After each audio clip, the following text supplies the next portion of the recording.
സുവർണ ജൂബിലിയുടെ നിറവിൽ തൃപ്പൂണിത്തുറ വനിതാ കഥകളി സംഘം ആഘോഷങ്ങൾ കേരള കലാമണ്ഡലം ചാൻസലർ ഡോക്ടർ മല്ലിക സാരാഭായ് ഉദ്ഘാടനം ചെയ്തു.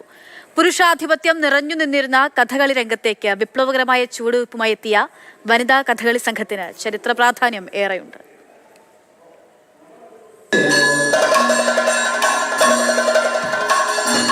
അരങ്ങിൽ വേഷപ്പകർച്ചകൾ നിറഞ്ഞാടി തിമിർക്കുന്ന തൃപ്പൂണിത്തുറ വനിതാ കഥകളി സംഘം 50 വയസ്സിന്റെ നിറവിൽ.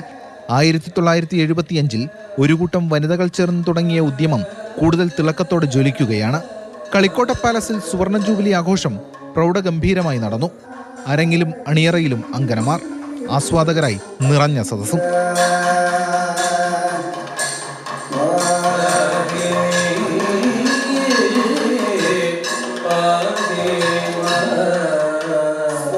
ആഘോഷ പരിപാടികൾ കേരള കലാമണ്ഡലം ചാൻസലർ ഡോക്ടർ മല്ലിക സാരാഭായ് ഉദ്ഘാടനം ചെയ്തു. When I was a child, Darpana had a full-fledged Kathakali group. And I was just thinking while I was watching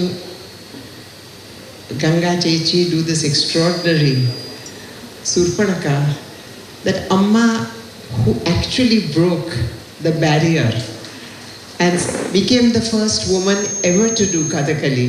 Tripunithura വനിതാ കഥകളി സംഘം പ്രസിഡന്റ് രാധിക വർമ്മ അധ്യക്ഷയായി.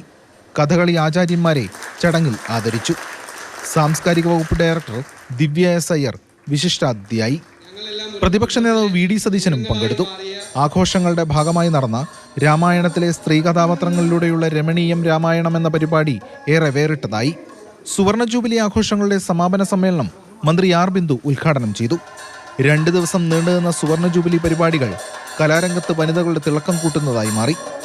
മാതൃഭൂമി ന്യൂസ്, കൊച്ചി.